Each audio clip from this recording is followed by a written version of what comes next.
Aleluia. Que bênção, né?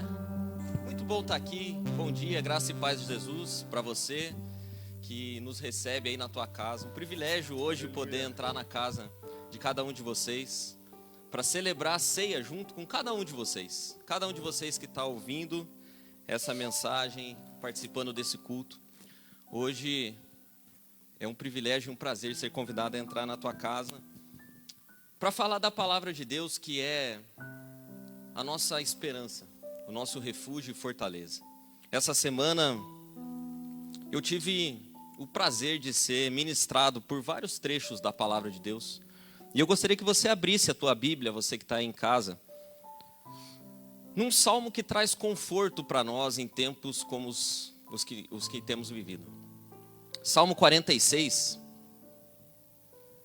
O Salmo 46 é uma exaltação à majestade de Deus e ao cuidado de Deus. E ele diz o seguinte, eu quero ler ele todo. Deus é o nosso refúgio e a nossa fortaleza, auxílio sempre presente na adversidade.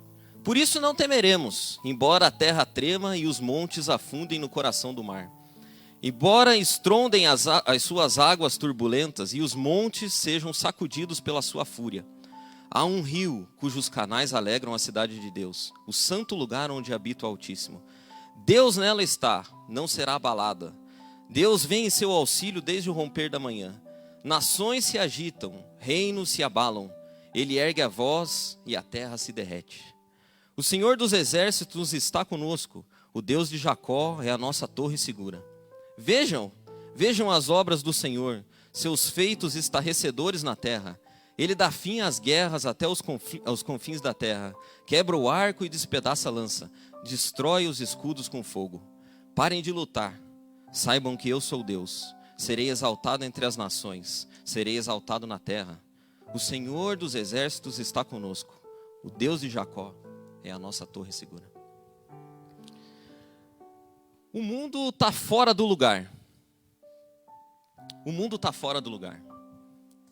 E sabe que durante essa semana toda eu prestava atenção e me lembrava de um mundo que existia há 2 meses atrás e que agora já não existe mais. Parece que em um dia a gente foi dormir e alguém deu reset no mundo. E no dia que a gente acordou, o mundo que a gente conhecia já não era mais o mesmo.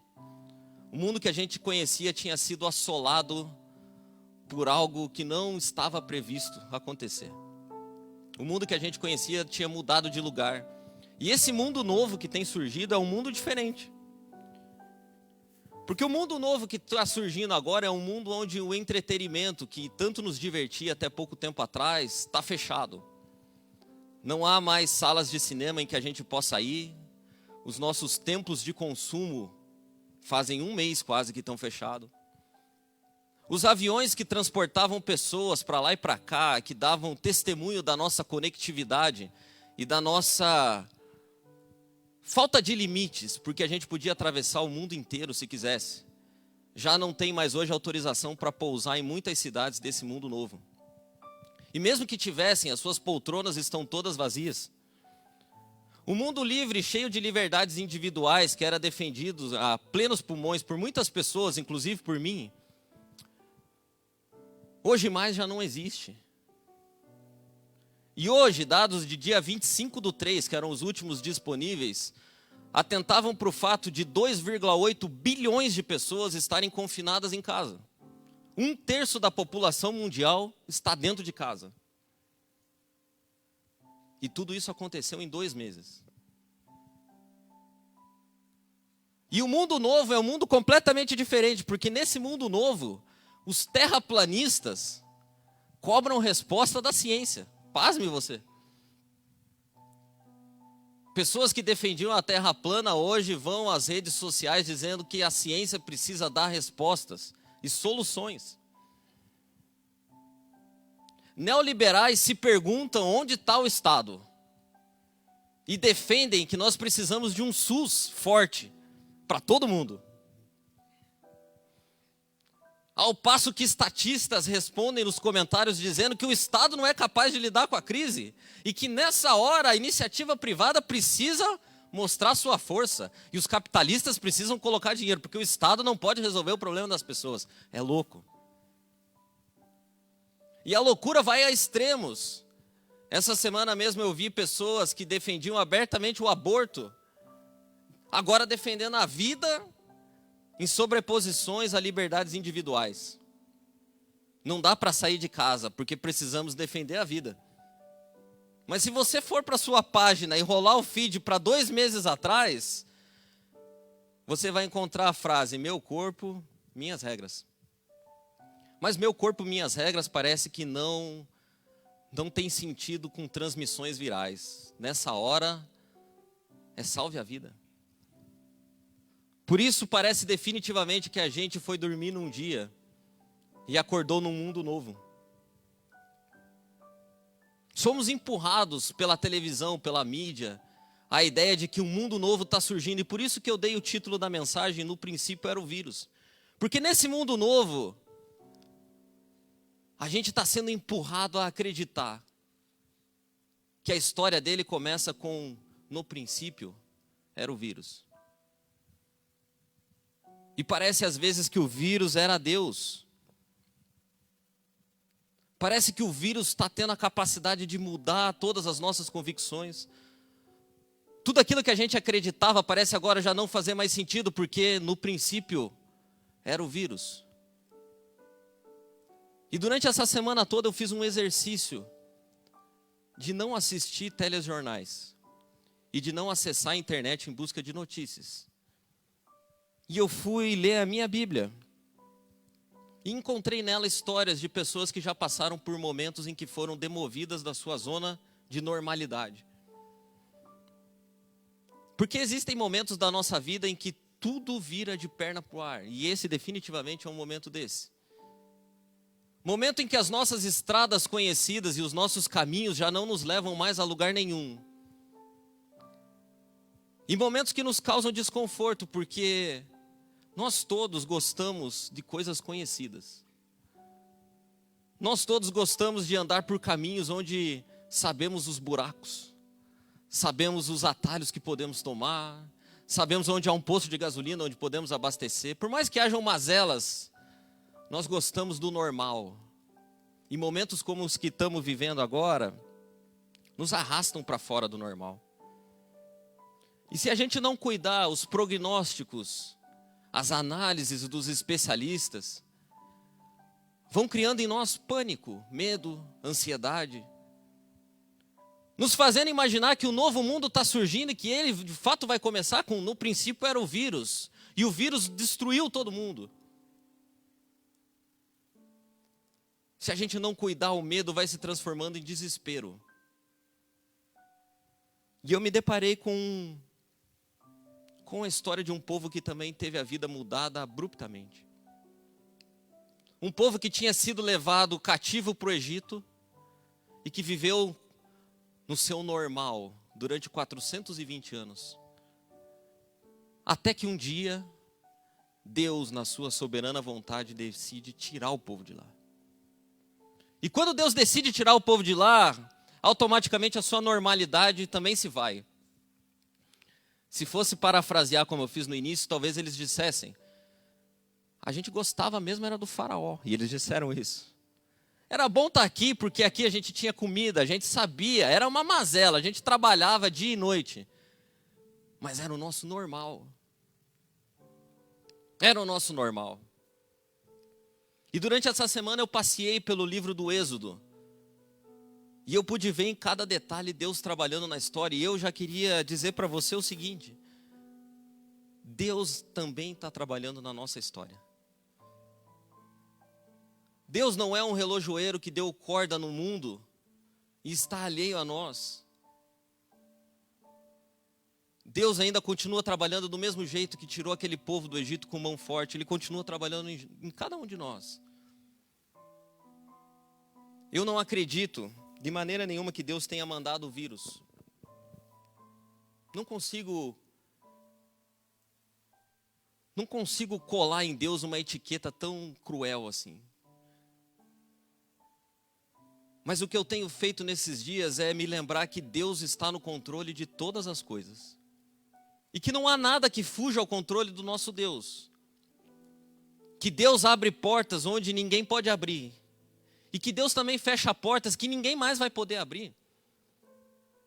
Que Deus é quem coloca os reis, estabelece os reinos, e é Deus também quem tira eles de lá, diz no livro de Daniel. É Deus quem coloca as estações e muda elas. Por isso que eu tenho tentado fazer nesses dias em que todo mundo tenta achar uma solução, desde terraplanistas até abortistas.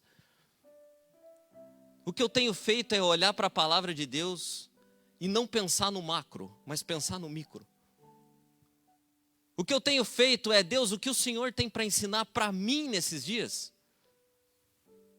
Qual é a sua mensagem para mim, Deus, nesses dias em que eu tenho vivido? Eu não tenho soluções para resolver o vírus do país e eu também não me animo a criticar ninguém. O que eu tenho feito é abrir a palavra em busca de respostas, pedindo que Deus fale o que está trabalhando na minha vida, na vida da minha família, na vida da comunidade a qual eu faço parte. Porque o mundo novo está surgindo. E a minha pergunta para você, e que eu tenho feito para Deus, é como nós vamos estar nesse novo mundo que Deus está criando. Por isso eu queria oferecer para você 3 palavras que resumem a minha busca. E a forma como eu vejo o que Deus está fazendo no mundo nesses dias. E a primeira palavra é humildade. Humildade. Porque eu não sei você, mas quanto a mim, quando eu vejo os acontecimentos, e a primeira oração que eu fiz, quando o vírus se estabeleceu no novo mundo, eu me lembro muito bem dela, até porque faz pouco tempo. Eu me lembro de estar no meu quarto e orar a Deus, dizendo, Deus, o Senhor é poderoso demais. Porque há um mês atrás o mundo estava completamente normal e agora o mundo está de ponta cabeça. E quando eu vejo tudo isso, Deus, em mim causa um temor tão grande, não por medo, mas por respeito ao Senhor que controla tudo e controla todos. Causa temor em mim imaginar que nós somos tão suscetíveis a algo tão pequeno. Que algo tão pequeno pode colocar o mundo de perna para o ar e fazer com que as coisas com que tínhamos por certo não existam mais. Por isso, quando eu vejo isso, me causa temor. Me causa temor e causa convicção de que há um Deus que rege todas as coisas, porque francamente, irmãos, quantos vírus desses já devem ter surgido? Em que Deus olhou para nós e falou, ainda não. Eu não sou tão infantil a ponto de imaginar que desde a gripe espanhola não tenha tido outro vírus. Mas eu creio que por trás da história há um Deus que rege tudo e que rege todos. Um Deus que coloca os tempos e que sabe a hora certa de agir. Um Deus que permite coisas e que não permite outras. Por isso, vendo a história dos hebreus saindo do Egito, eu vejo Deus fazendo um monte de coisa, colocando praga em Faraó, tirando praga, colocando o povo no deserto para andar, torre de nuvem durante o dia e fogo à noite para esquentar. E quando as pessoas perguntam o que nós vamos fazer, Deus responde em Êxodo 14 o seguinte, vocês não vão fazer nada. Vocês não terão que fazer nada. E um Deus assim causa humildade em mim, porque nós não somos acostumados a não fazer nada. O mundo em que a gente conhecia não é acostumado a não fazer nada. E meu amigo, eu me sinto completamente impotente. E a ciência também não admite, mas também está completamente impotente, porque o conselho mais sábio que eles nos dão é, fiquem em casa. Nós, com toda a nossa ciência, com todo o nosso conhecimento, com os nossos modelos matemáticos, algoritmos, vacinas, medicina. Quando nos perguntamos hoje o que devemos fazer é, fique em casa. E fique mesmo em casa. Mas em mim o fique em casa significa o seguinte, vindo de Deus, humildade, meu amigo, humildade. Porque o mundo que você conhecia 2 meses atrás não existe mais por conta de um negócio que pesa menos que o ar. Um pequeno vírus que atravessou e varreu o mundo em 2 meses. e que toda a ciência não foi capaz de prever, e que toda a ciência não sabe como lidar com ele. Por isso, humildade. Humildade. A segunda palavra é discernimento. Porque em tempos como os que estamos vivendo agora, em que a gente não sabe o que fazer, qualquer caminho parece estrada. Qualquer caminho parece estrada, e qualquer caminho pode nos levar a um lugar melhor do que o que a gente está, assim a gente pensa. E para mim não tem sido assim. Para mim tem sido um tempo de oração e de busca a Deus, me perguntando o que é que Deus tem para me ensinar. O que é que Deus tem para trabalhar na minha vida? O que é que Deus tem para mudar na minha vida?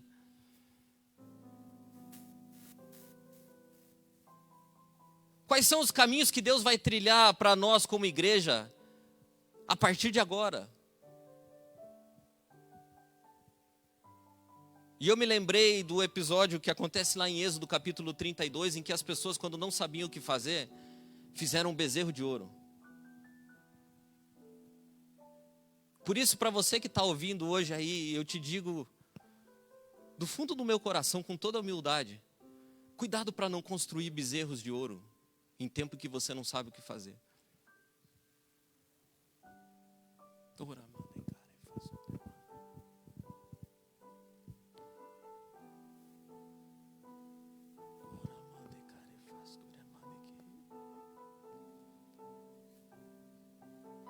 Cuidado para não transformar a tua falta de ciência num ídolo. Cuidado para não se esquecer de Deus. É tempo de discernimento. É tempo de tirar distrações e de abrir a palavra de Deus. Porque a palavra de Deus é vida. É tempo de desligar a televisão e abrir a palavra. É tempo de oração. É tempo de pedir para que Deus pegue-nos pela mão e nos guie. Assim como fez com aquele povo. Cuidado para no meio da crise não construir bezerros de ouro, ídolos. Cuidado para não fazer do desespero um ídolo. Cuidado para não fazer do medo um ídolo. Cuidado para não perder a tua fé. Cuidado com as distrações. É tempo de discernimento. E a última palavra que veio ao meu coração, que resume a situação para mim, é tempo de descanso. É tempo de descanso. Em 2 Crônicas, capítulo 16, versículo 9, havia também um caos. As pessoas não sabiam para onde correr, não sabiam onde estava Deus no meio daquilo tudo. E o escritor ali, depois de relatar a situação toda, diz o seguinte: quanto ao Senhor, os seus olhos passam por toda a terra, para mostrar-se forte com aqueles cujo coração é totalmente dele. Os olhos do Senhor passam por toda a terra. Não há 1 milímetro da terra que não esteja debaixo dos olhos do Senhor. Por isso, eu me lembro também da minha primeira oração, porque eu sou uma pessoa bastante ansiosa.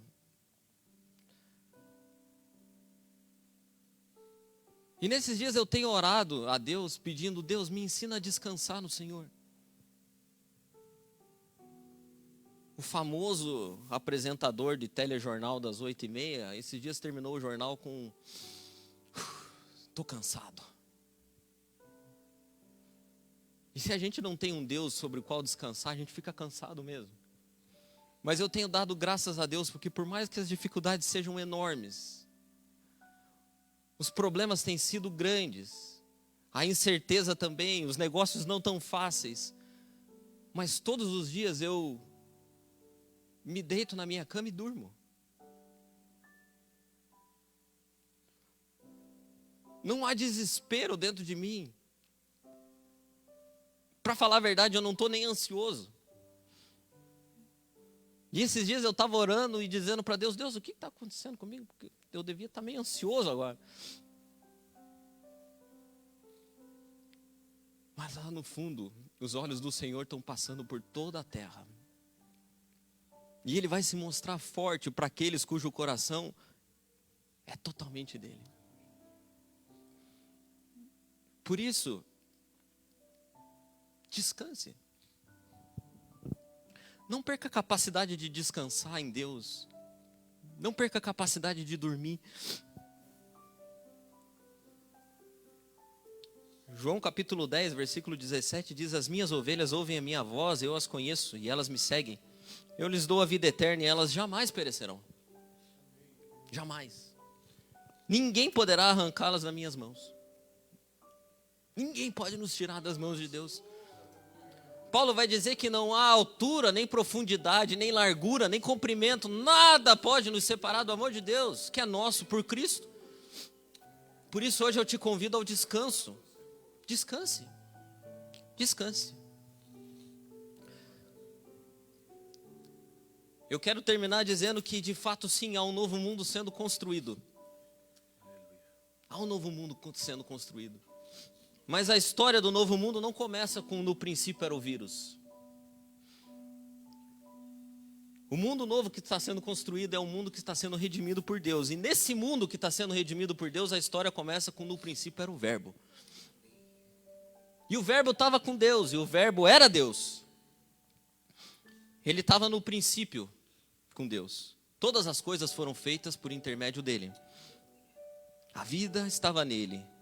E ele era a luz dos homens. A luz resplandece nas trevas. E as trevas não prevalecem contra a luz. Por isso hoje o meu clamor a você é para que a gente viva de forma humilde. Reconhecendo quem Deus é. E reconhecendo quem nós somos. Deus é o Criador de tudo e de todos. E nós somos pó. Com toda a nossa ciência, com todo o nosso conhecimento, com tudo que nós somos, somos pó. Por isso, humildade, humildade. Discernimento.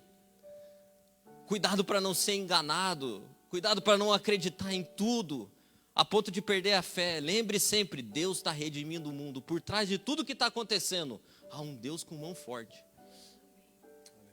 Há um Deus com mão forte. E descanso, meu amigo. Descanso. Hoje, quando você for dormir, lembre. Eu posso deitar e dormir em paz. Porque por trás de tudo, há um Deus soberano. Ele ainda reina. Ele ainda reina. Ele ainda controla tudo e controla todos. Acontecerá tudo do jeito que Deus quer que aconteça. E Ele garantiu que, quando o fim chegar, não será o fim. Que haverá um dia que a gente vai ser transportado. Todo olho verá. E toda língua vai confessar. Até aquelas que hoje não confessam. Jesus é o Senhor. Ele é o Senhor. O Rei da Glória. Amém. Deus enviou seu Filho amado para doar e me salvar. Na cruz morrer por meus pecados, mas ressurgiu e vivo com o Pai está. Porque Ele vive, posso crer no amanhã. Porque Ele vive, temor não há. Mas eu bem sei